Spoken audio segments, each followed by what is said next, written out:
What do death, marriage, and a traitor have in common? It's episode 9 of Swamp Things.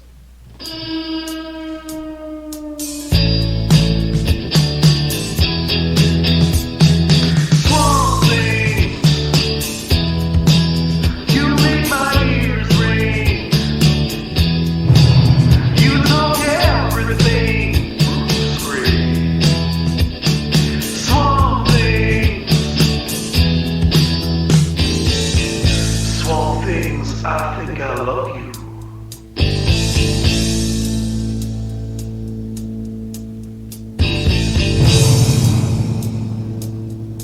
The views and opinions expressed on this program are not necessarily the views and opinions of the Holy Family Parish or the Roman Catholic Diocese of Hamilton. Was that you saying that, Sam? It sounded a lot like you in a weird high voice. Oh, some people would probably say marriage has a lot to do with death and traitor. Ooh. Some people. Not me, though. Guess what? What? Tomorrow's my anniversary. Well, we're recording this episode for next week, so this will be last... What's the date of your anniversary? 9/11. Wow. 9/11. That's ominous. Yep. What year? Call 911. Boop, boop, boop. Hello. Sam's Hello, anniversary. Emergency? Yes, I need the police, fire, and ambulance all at once. Thank you. What year It's were our you anniversary. 2004, so it's been 16. This will be our 16th. This was our 16th anniversary. Dumb question, but I think it's on everyone's mind, is why did Michelle accept your proposal? Great question. Maybe we'll have to interview her and find out. Because, Well, in your opinion. Oh, in my opinion? Yeah. Obviously, because I'm so good looking. And where would you find something like this? Anywhere else? That's it? No. What do you I think don't she'd say? know. You don't know?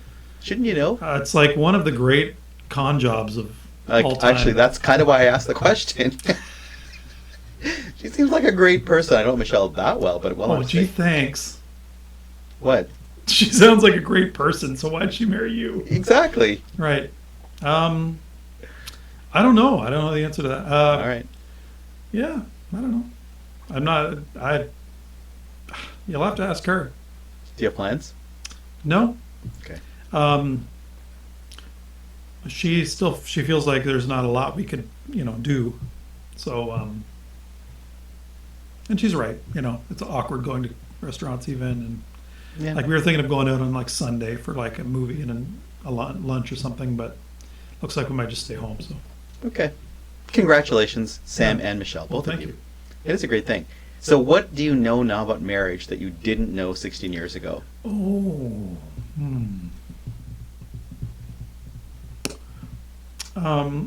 One thing I always tell people about marriage, Mm-hmm.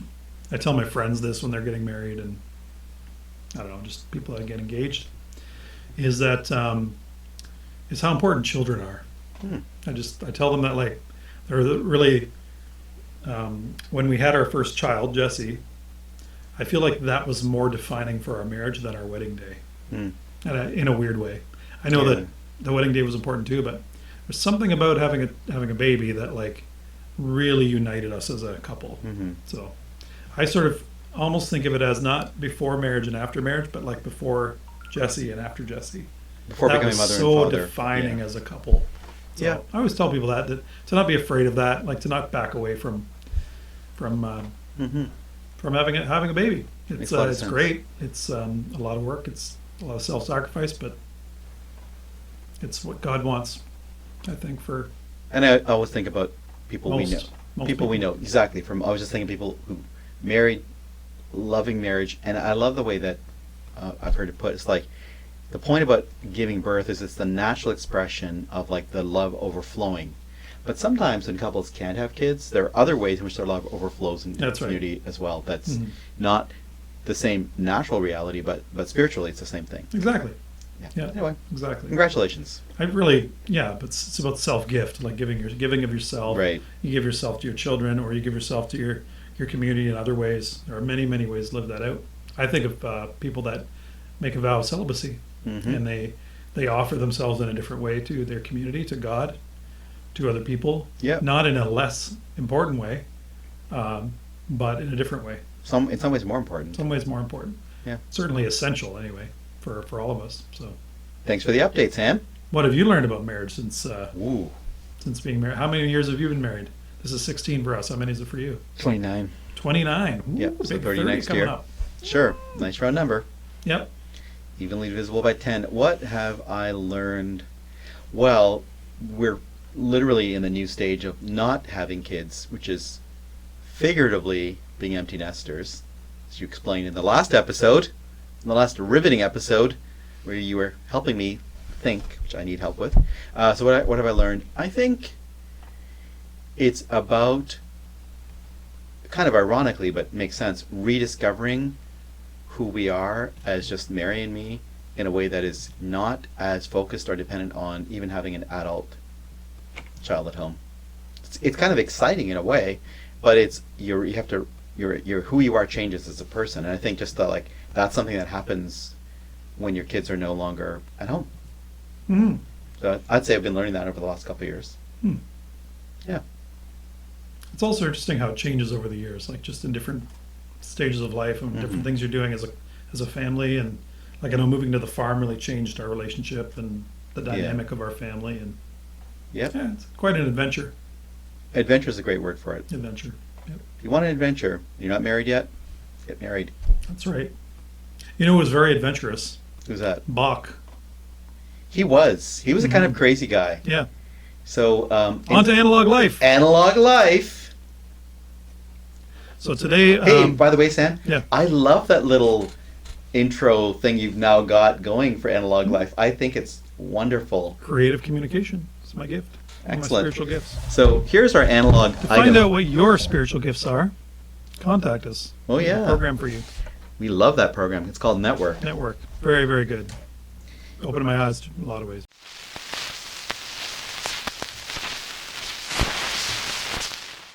All right, what have we got here today for Analog Life? It is records. It is the 6. Lift it up. Yep. Oh, no, go that way. Oh, that's good, right there. The 6 solo cello suites written by Johann Sebastian Bach. And I don't know how much about Bach. I like the Steph. calligraphy on the front. That's Yeah. kinda neat. It's his right. Open it up. What's in it? What is in this? First, there's Nobody a wants to see picture- the cover. picture of Bach Okay. cello suites, and then there are records. Oh, So I'll be that would make sense. part of the analog life deal. Will probably be some more records over the years, just like different stuff. You got records, maybe? I've had records. I gave them all away. Oh yeah. I think my mom has them. Okay. But Records are kind of we interesting. used to listen to records growing up. So Bach's music. 'Cause we're so old. Yep, we are. Bach's even older. I think his dates, I could be wrong, are like 1685 to 1750, something like that. Somebody who knows a lot more will know a lot more, approximately. And he was kind of crazy. Once he got really angry with a bassoon player, his little orchestra at the church in Leipzig, maybe, and he picked him up literally into the air and call him, "You nanny goat bassoonist." I just think it's funny because you think it's funny. Okay, well, You bassoons- nanny goat bassoonist. Bassoons sound a bit like goats, potentially. I love the sound of the bassoon. Anyway, so I didn't listen to classical music growing up. At a certain point, I ran into this music.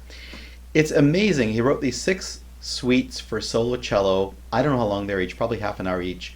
But it's a cello playing a set of movements, and they're all really dance movements. So this is really originally dance music, and he wrote in a certain style, put these sets of music together, and they're incredible in terms of what they can express. So I asked you to find a link to one of the sections I know a little better than the others, the bourrée. Bourrée is a kind of dance from those days, from the 3rd suite for solo cello. Just to take a listen.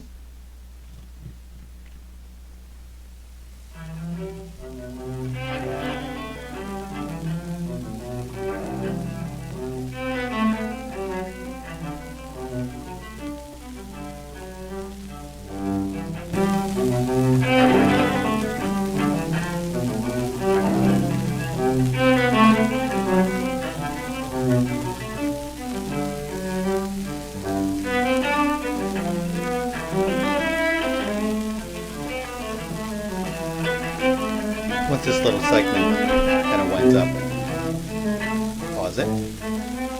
That's probably Pablo Casals, one of the most famous cello players ever of the 20th century. Every morning he'd wake up and just play an open G. Just like really basic stuff. Just loved that note and grounding himself as a musician. I think he was Basque, like northern Spain.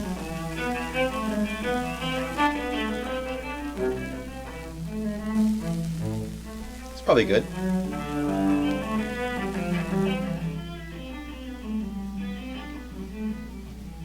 It's dance music, really, literally. And I mean literally, not figuratively. Okay. So yeah, I just think it's amazing that you can get that much different music out of an instrument, and that somebody, how does this even happen? You've written a lot of music. What goes on? Put the lyrics aside for a moment, because there are no lyrics in this piece. How do you write music? What is going on? Like, where does it come from?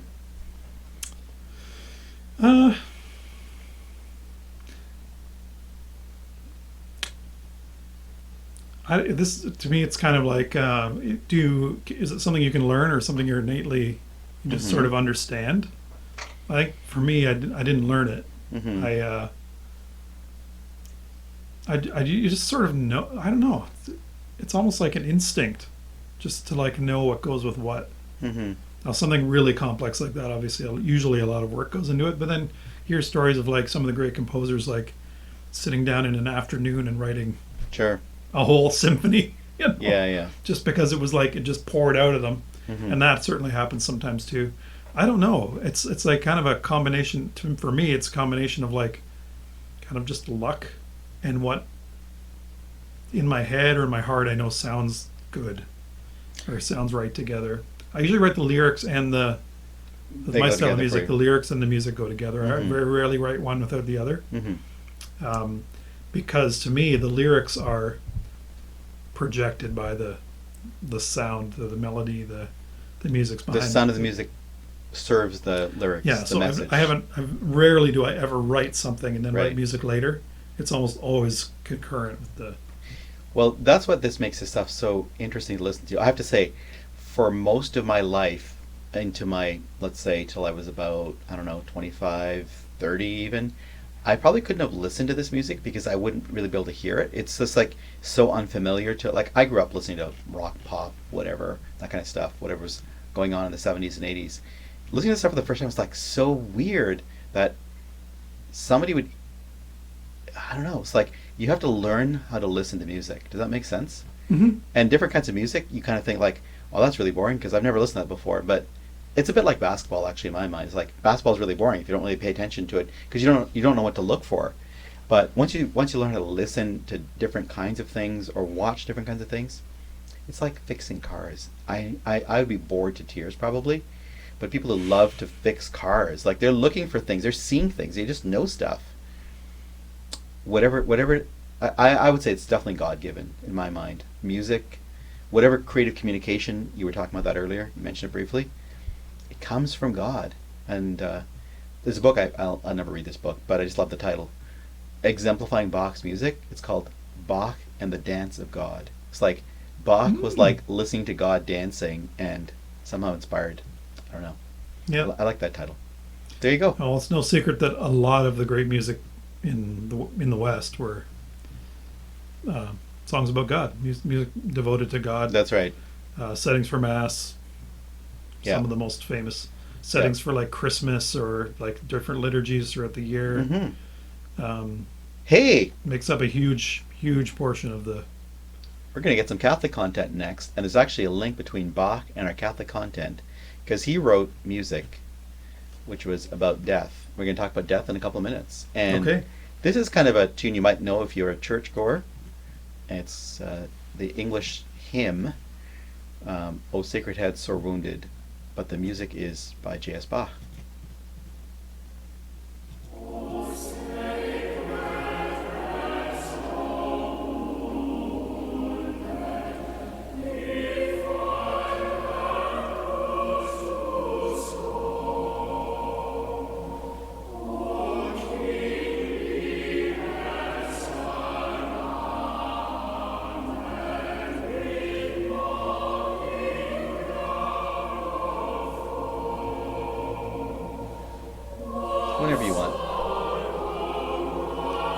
melody's a little different than I remember. It must be slightly modified to the Hmm. like the version I heard.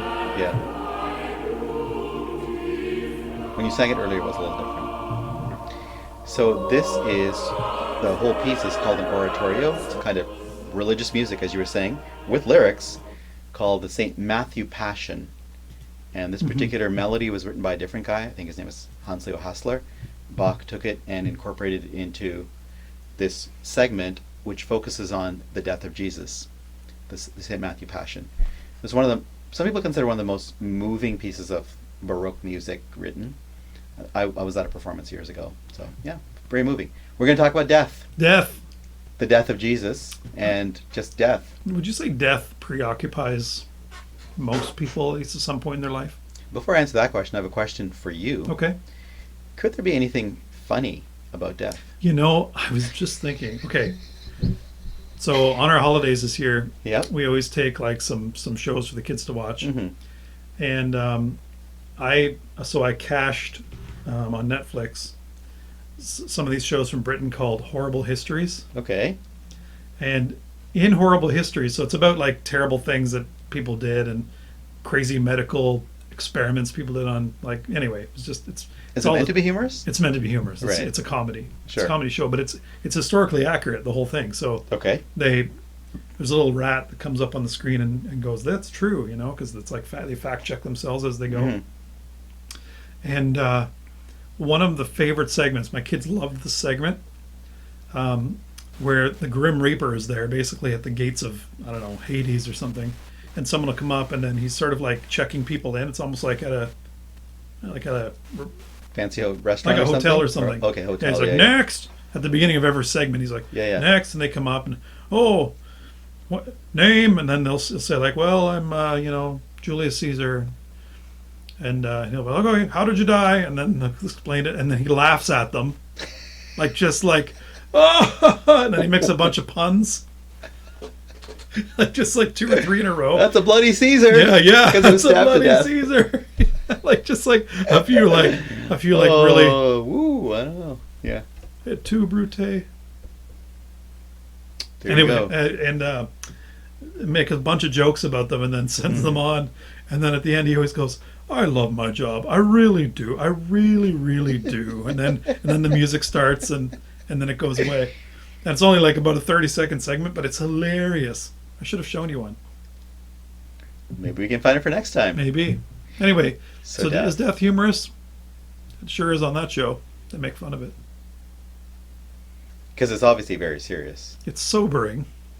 Yeah. Hmm. Our mortality. Mm-hmm. You've been around a lot of people who've died. I mean, Yeah. not necessarily literally went with them when they died. I was with a couple people when they died. It's actually happened to me. Just in the last few years. We went to visit a friend of ours who happened to be the parish secretary in Dundalk, Mary McCarroll, a woman we were really close with. We happened to be at the Owen Son Hospital. We knew she was very sick. We knew she could have been dying. And her family were coming in later on. But we got there and the staff said, "Come on in because we think she's dying, like actively dying." And we were with her when she died. I haven't actually been with someone when they're dying, but I've actually been part of like the counseling or grieving process for a lot of people that Mm-hmm. in my work here at the church, different things at the school, and Yeah. one in particular I remember was a really tragic death at the high school of a young person, and I was there the next day. So when kids were finding out, I was there in the chapel area and Right. I had the chance to sit down with them and Yeah. just talk, and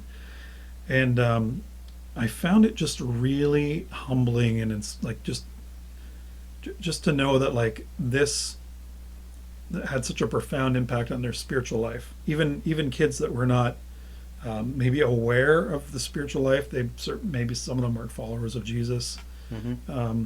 and yet they were there and they were asking big questions. Mhm. And it's sort of like you come face to face with, Yeah. what does this mean? Like, what does this mean for this person, my friend that I've lost? But also, what does this mean for me? Mm-hmm. And it's a joy, actually, in a way, to be a Christian in those situations, because I feel like we have the answer, we have the hope, that Jesus died and conquered death. He went to death, Yeah. and was it Pope Benedict who said it? It was like a hand grenade thrown into hell. Okay. That's what Jesus descending to the dead was like, and he destroyed it, Right. exploded it, and because of Jesus, we have hope for the resurrection ourselves. So I always found it like just really humbling to see this process happen, Mm-hmm. and then also to be able to, it's so beautiful to be able to offer them a little bit of hope Yeah. and say like we do have hope. We in the afterlife, in eternal life, for us. Couple of thoughts. So, just about 4 years ago, I began working as a chaplain in a nursing home. Obviously, death is just part of life there. It is kind of weird. It was really hard at first because I've been around people who've been dying and part of the counseling, supporting, whatever situations as a deacon for years before that, just as a person like most of us. But one of the weird things, and I think it's important, interesting, and still weird, is that like death is almost like how to put it, like a bureaucratic event at a nursing home, because you have like very specific things that need to happen as someone is dying, when they die, and after they die, and even like the whole idea of palliative care, which I really respect and think is so important. At the same time, it can become kind of it can become dehumanized by being too like mechanical or scientific or something. I don't know, does that make sense? Like, it's real. I'm glad there are things where people are thinking about different aspects of what happens when someone's dying, but it can become like, where's the humanity of the people involved, including the person dying? That's kind of weird. Mm-hmm. I don't like that when it doesn't become like that, but it could become like that. Here's a question. My feeling, and I wonder what you think about this, is I feel like it's important to me as a Christian that I have hope, and that hope that I can share, but I don't feel like I have answers. Does that mean anything to you? Because I don't feel like I have an answer. It's like, I don't know. Well, yeah, even hope is the word. But it's still a mystery, right? Yeah. And it's to me, it's so funny because it's something that we know is going to happen, Mm-hmm. and we know it's like guaranteed. Yeah. Everybody's going to die. Yeah, Everything yeah. is going to die.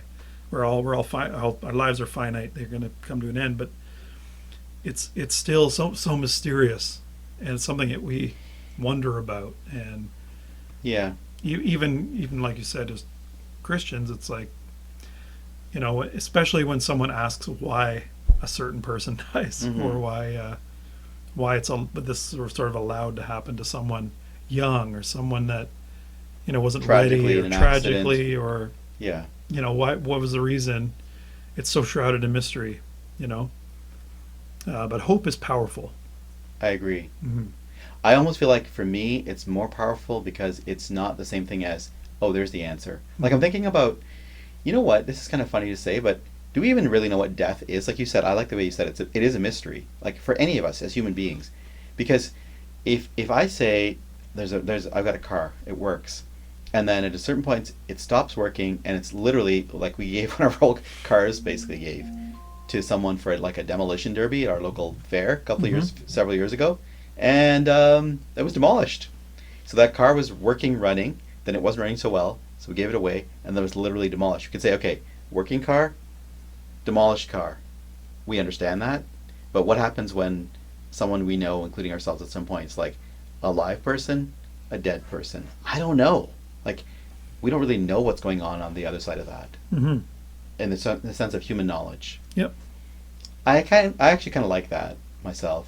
I feel like, I don't know, maybe hope is great, just great. Something about that music. It's very sad music.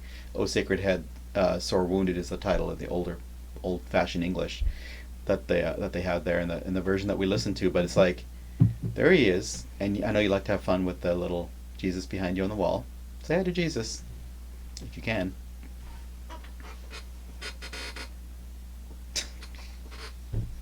There he is. But why do you have like a, I know this is kind of an obvious question, maybe not so obvious for people who are not Christians, like, or not Catholic specifically. Why do you have like an image of a tortured dead man hanging on your wall? That's just morbid, Yeah.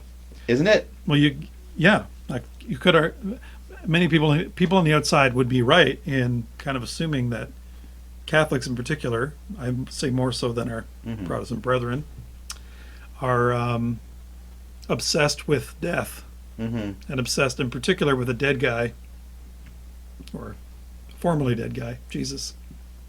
He did die, though. So we leave the corpus, the body of Jesus, on the crucifix, and it's like a constant reminder of us of the importance of that event, and also that he didn't stay there, and he rose. I looked this up once. Can I borrow a Bible from you? Well, even while we're recording, there's one up there. You want this little black one here? Yep.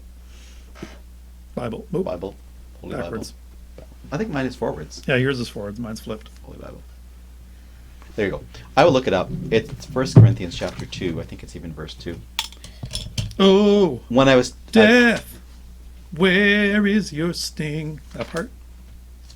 Sting like the singer? Like the guy who was in the police? No. Oh, okay. Sorry. Can't help it. 1 Corinthians 15:55. That's not what I'm looking for, though. Oh, Interesting. okay. Though that's really important. You want to read your verse? Sure. Let's see here.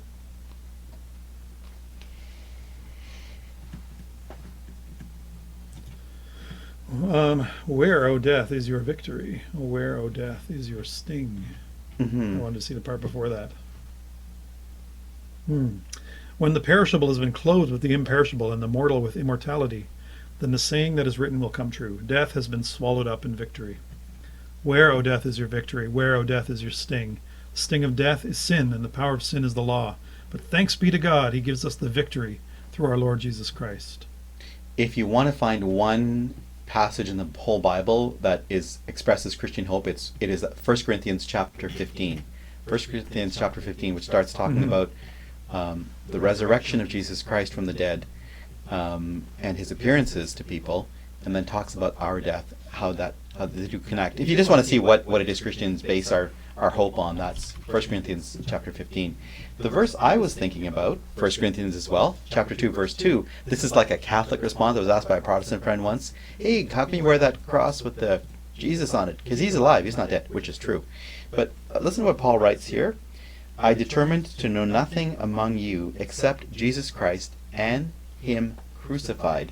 Which is really interesting. So even though years later, Paul never met Jesus in the flesh, but he did meet the risen Lord Jesus, we believe, on the road to Damascus. And even at that point, he says, I resolve to know only one thing among you, Jesus Christ and him crucified. So the mystery of his death, it's sort of like so deep that it doesn't end. Even though he is risen, and we believe, Christians believe, ascended into heaven, the fact that he died on the cross gives that, it is only a symbol, it's only an image, but it gives it a power that goes beyond, I guess I would say, human words or understanding.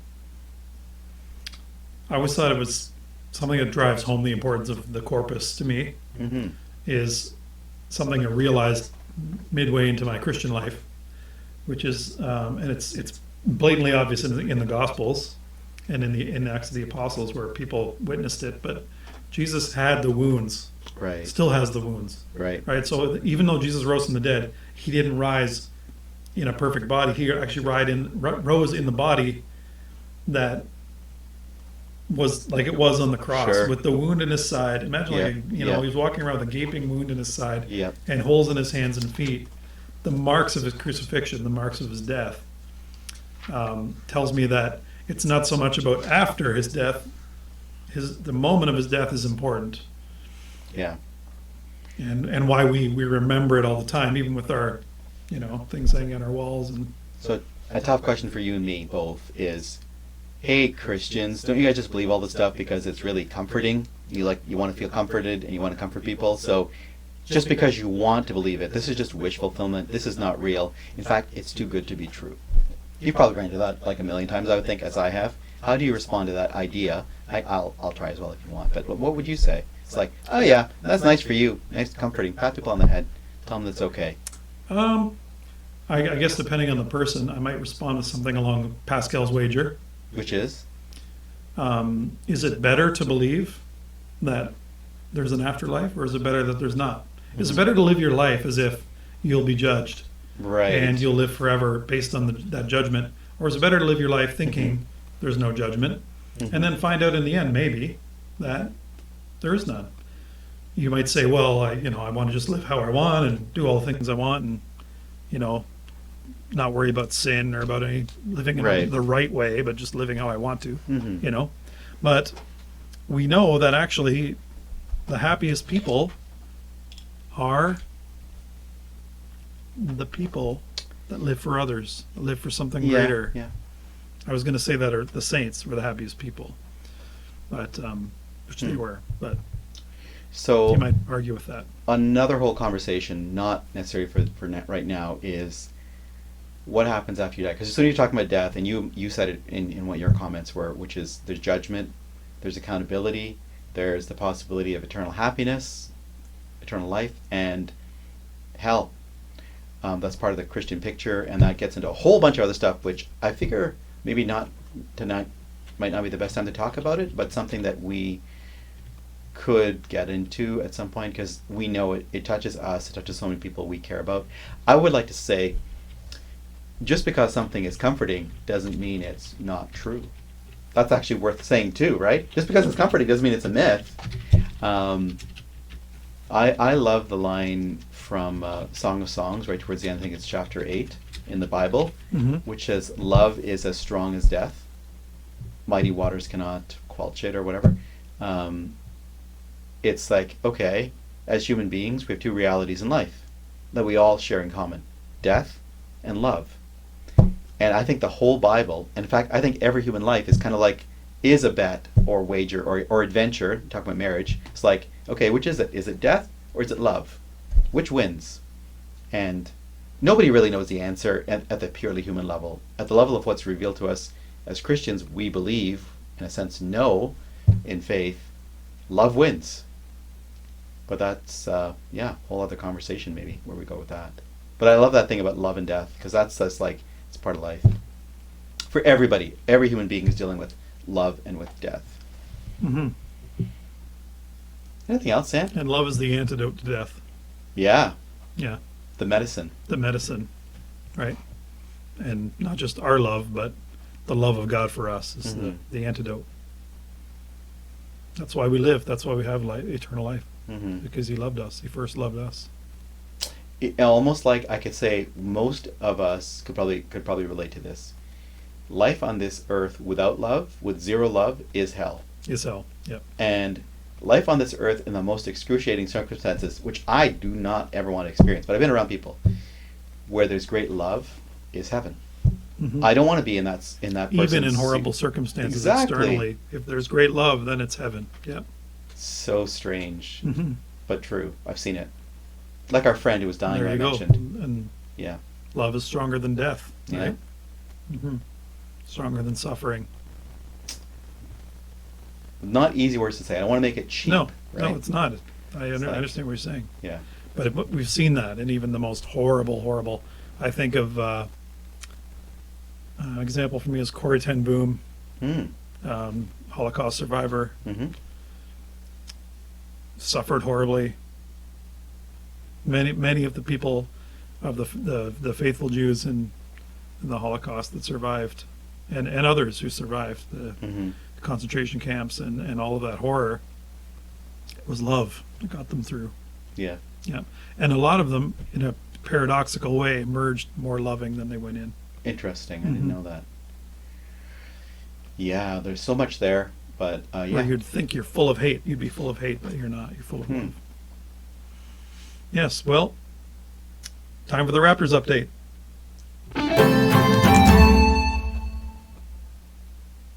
That was just a little segue from death to the Raptors update. Nothing like an abrupt transition. Okay, Here we Raptors are. update. That's not it. Yeah, that's not it. Where are we? Nick Nurse face. The Nick Nurse face. Our Raptors update today is the Nick Nurse face. Nick Nurse. Who is Nick Nurse? He's the Raptors coach, and he was just named Coach of the Year for the NBA, which as a Raptors fan I'm really happy about, because I like him. I think he's a great coach. So he's famous for this face, which I love this face. It's like he repeatedly throws this face out when he is really outraged at what he considers to be a really bad call against his team, the Raptors. That's like, believe that. Yeah. Um, Like he's so shocked. Mhm. Like just so very suddenly, a couple years ago, angrily shocked. You can't yeah, see yeah, his yeah, teeth. yeah. He's I just a know. gaping maw. Ah. I'm Nick Nurse, and I'm going bet to there's- consume the world. Are there memes made of him? I think there are. Probably. I'm pretty sure there are. Can you look for them while we're talking, or is Yeah. that too hard? Oh, of course I can. Okay, That's I'll what talk a you little want. about Nick Nurse. So Nick Nurse, again, guys, if you're watching this and you're a big fan, you might know way more than me. But he was a Raptors assistant who kind of came up through like the hard way, coaching at very low, like lower levels. Coached in England, he eventually got to be. He succeeded his previous head coach, a guy named Dwayne Casey. Dwayne Casey was coach of the year 3 years ago. The Raptors fired him. Who fires the coach of the year? Then they hired Nick Nurse, who had been the assistant, to be the head coach of the Raptors. He was definitely lucked into it. Have Kawhi Leonard, one of the greatest players probably in the NBA, to be on his team. They won the championship. You can't script that stuff. But this year, without Kawhi, they've had a great team, and he's just known for his like. He's a guy who has clear expectations of everybody around him, but he's also a person. So that when players, and I think everybody who works with him, loves working with him because he's just like a good person. And yeah, he's had a lot of success even without all-time great on his team anymore. So that is my little tribute to the Nick Nurse face. Nick Nurse, Raptors Coach of the Year. There we go. You know, there really aren't that many memes about him. Okay, Maybe we should make one or two. we should. Because there are lots of Raptors fans who would love that if we made a meme out of Nick Nurse. Like you think you could use this and put like just subtitles, you know? Mm-hmm. Like? Trying to think of one that might be appropriate. Oh man, that's what we get for having the Sam Tater on the show. I was thinking something like, You gotta work hard for the appropriate. This is really hard. We should work on turnips this. are really called rutabagas. Okay, Oh. fair enough. I like it. I'm not good at coming up with memes. Shocked and annoyed at the same time. I think that's what we have there. Yeah. Shocked Shocked and and annoyed. angrily shocked. Shocked angrily. Like you can tell he's also angry, but he's genuinely Outraged. shocked, outraged. Yeah. Like, I don't know, what you look like when someone calls your mother fat, or No, it's not that much outrage. It's not like that. It's like he knows he's kind of playing it a bit because he's trying to get the refs to realize he sees what they're doing. okay. And it's like it's part of there's a coach ref relationship. You can't push So them. maybe normal. Maybe if you weren't trying to put on a show, you'd just go Yeah, or something like that. Not sure. what He doesn't do his hands. That's interesting. He's kind of restrained that way. kind of. Anyways, restrained. Nick Nurse, Coach of the Year. Good with job. the Nick Nurse face. Good job, Nick. Congratulations. If All you're right. watching, congratulations. Coach Hey, of the year. That's a Have we come big to the, accomplishment. Are we come to the end of episode 9? We have. It's been a whirlwind, Well, we have an interview. which was recorded earlier in the episode. Was it? When? This is the end of the episode, isn't it? Yeah. Okay. I don't remember saying anything about the interview. No. But we're ending the episode now, so we should say something to end the episode. Does that make Oh, I see what you mean. Right. Because we're pros. All like right. that. Oh. Thanks everybody for watching this episode 9 of the Swamp Things Bach, podcast. death, Nick Nurse face, and a traitor in our midst. A traitor in our midst. Plus Who? Sam's anniversary. Let's see. Yes. Congratulations. Thank you. Thank you. Still married, 16 years. Awesome. So thank you for joining us. Please leave your comments, questions, concerns, angry retorts, impressions of you can do an impression of Nick Nurse if you want. That'd be great. Send us a picture. swampthingspodcast@gmail.com. swampthingspodcast@gmail.com. I think that's pretty much it. We'll give the last word to Spicy C. I think the common theme for this episode was how hard work really gets you places in life. Like Sam as a married man and Nick Nurse as a coach, and all of us, if we die with hope in Jesus Christ. Okay. I hope.